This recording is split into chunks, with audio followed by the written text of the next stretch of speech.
The scene begins with the MC kneeling before the patriarch, his forehead nearly touching the cold ground as his name is called. Mu Myong. The patriarch's voice echoes with authority as he commands him to protect the child standing behind him, declaring that it is his life's purpose. Mu Myong slowly lifts his head and looks at the boy. His face is dry, unnaturally shiny, emotionless. My life's purpose is to protect the eldest young master, Cheon Muryang. I didn't know back then. This child would grow into utter trash who would ruin the Cheon Clan. He kneels even lower. I shall obey your command, Patriarch. 15 years later, the Patriarch suddenly passes away, and Cheon Muryang's dissolute behavior only worsens the family's prestige. Once one of the 10 great clans, the Cheon Clan shrivels in an instant. People leave. The clan collapses. But Mu Myong stays. He remains by Cheon Muryang's side, devoting himself as his escort warrior. He slays 3 enemies' heads while staying back to protect the patriarch's child, yet that same child stabs him through the chest. Mu Myong looks back in disbelief. Cheon Muryang was the only reward for my devotion. This sword? The patriarch's child begins to cry as Mu Myong drops to his knees, a blade lodged in his chest. They say you can't fix a person. Demons begin walking in, their strange piercings making their faces even more terrifying, scaring the patriarch's child. Blood rushes from Mu Myong's mouth and body as he struggles to stand. Did you think you'd be spared if you gave up my neck? Did you think that by joining hands with the demonic cult, the Cheon clan you ruined would rise again? Did you think that was the way to survive? You were wrong. With his last breath, he watches as one of the demons performs a downward slash, cutting the patriarch's child's head clean off. If you wanted to live, you shouldn't have brought them in. The head flies through the air. I shouldn't have served the eldest young master from the start. Are you seeing this, patriarch? The eldest young master was not worth protecting. I should have abandoned that piece of trash. No. Who is there to blame now? I only have regrets.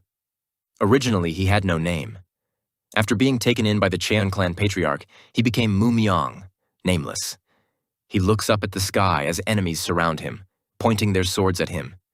If I am reborn, I hope I have a name. The enemies stab him simultaneously. His final thought echoes in the dark. I hope I am not reborn as myself again. Like that, the nameless one dies. It's cold. Suddenly his eyes snap open. Death is a cold thing. He looks down to see a pretty maid washing his feet. He screams, knocking her back. What happened? I'm alive? Countless swords pierced my body. The maid immediately kneels. Young master, I deeply apologize. I didn't realize the water had gone cold. I will bring warm water immediately. He stares at her. Aren't you Wolyang, the personal maid who served the eldest young master since childhood, who was always abused by him? She trembles. Young master, please graciously forgive my sins. He blinks. What sin? And why are you calling me young master? More importantly, where is eldest young master Cheon Muryang right now? She looks confused. Pardon, young master. You are young master Cheon Muryang. He touches his face, then looks into the water at his reflection. What? Me? He checks again and again. This is not a dream. How did I come back to life? And go back 15 years? Into the eldest young master's body? Is there anyone in the family named Mu Myong? The maid shakes her head. I have never seen such a person. He falls into deep thought. I have become the eldest young master, Cheon Muryang. Because of that, has Mu Myong ceased to exist? Opening the window, he stares outside. Perhaps this is an opportunity, a chance to protect the Cheon clan with my own hands. I can gradually figure out the method. I have time. The clan's destruction is 15 years away. He looks around the room. Well, that's that. Why is the eldest young master's bedchamber so shabby? The room size is practically the same as a regular trainee's quarters. His eyes land on a sword. A flashback hits. The patriarch's child stabbing him with the heavenly light sword. He picks it up. This is a famous sword, said to be born from a single ray of light cutting through darkness. He grips it firmly. The treasured sword gifted to the eldest young master of the Cheon clan. That means the heavenly light sword is mine. He smiles and unsheaths it, his pig-like nose visible as a bright light shines from the blade. Indeed, it is in a different league from the swords I used before. He swings it a few times, then suddenly breathes heavily. His legs give out, and he collapses. He stares at his trembling hands. To think my breathing and muscles were pushed to their limits from this alone. Sitting down in a meditation posture, he analyzes his body. Even if Cheon Muryang never trained in martial arts, it shouldn't be to the point where he can't swing the heavenly light sword a few times. Usually, energy is cultivated in the dantian below the navel and flows through the meridians to the whole body. However, what is with this body? He senses it clearly. Large masses of energy are trapped in the dantian, unable to pass through the meridians. They're colliding with each other, damaging both the meridians and the dantian. He makes a strange pig face. This seems to be what happens when children of wealthy families consume elixirs incorrectly. Gold spoon chi deviation.